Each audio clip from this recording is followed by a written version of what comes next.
You go about your day, working, talking, laughing. Maybe you're even surrounded by people, caught in the rhythm of ordinary life. But then something subtle stays. A scent, a song, a silence. And in an instant, they are back, not physically, not in the room, but inside you, as if they never left, as if they never really needed to be there in the first place to own a space in your soul. And suddenly, you're no longer present. You're haunted. Why is it that some people feel like they live rent-free in your mind, occupying your thoughts with such intensity that even time, logic, or distance can't seem to evict them? Carl Jung didn't believe these moments were random. He didn't shrug them off as coincidences. He believed in synchronicity, the idea that two seemingly unrelated events can connect in ways that defy probability, guided not by chance but by meaning. But before we chase that thread, we have to ask a deeper question. Why you?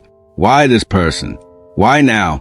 Jung once said, "Until you make the unconscious conscious, it will direct your life, and you will call it fate." So maybe what you're feeling isn't love. Maybe it's not even about them. Maybe it's your unconscious screaming for resolution. Maybe you're not missing them at all, but missing the version of yourself that existed when they were around. Because when someone leaves and there's no real goodbye, no closure, your mind becomes a crime scene. You replay conversations like evidence. You rewind moments, dissect glances, try to read between the silences, and you call that loop love. But is it? What if it's not even them you're obsessed with, but the illusion your soul created around them? We don't always fall for people. We fall for mirrors.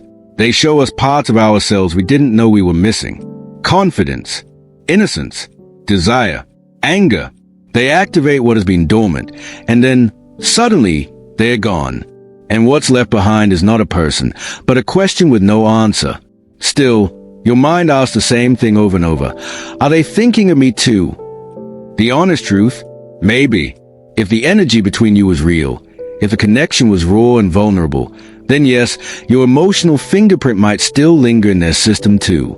But Jung would say that's not the question that matters. The more important question is, why can't you let go? Obsession, in Jungian terms, is often unprocessed grief. It's the emotional residue of what went unsaid and felt unfinished. You loop not because you're weak, but because your mind clings to what's unresolved. Emotions, especially intense ones, leave an imprint. And the deeper the emotional wound, the louder the echo. Some people call it a psychic chord. Others say karmic memory. But Jung called it meaning. We don't just carry memories, we carry symbols. And some people don't come into our lives to stay.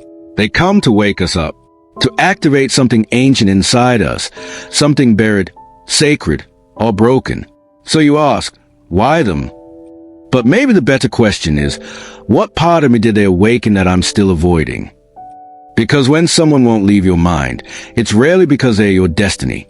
More often, it's because they're your shadow, the mirror of what you've rejected or disowned within yourself.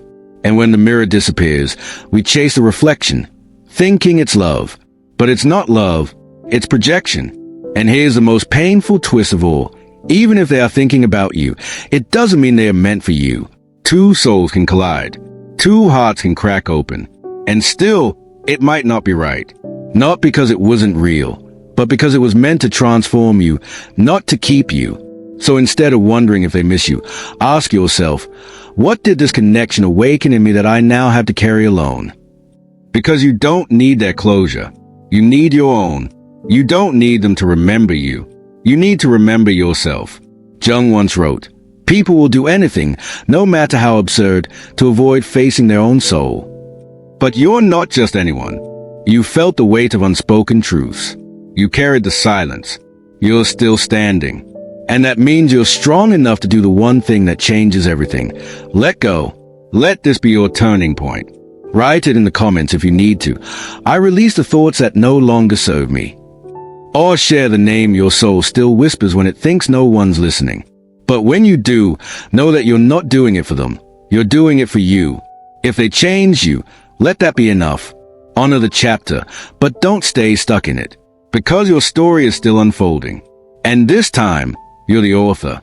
So turn the page. And if this spoke to your soul, please subscribe to Void Mind for more truths you feel, but can't always explain.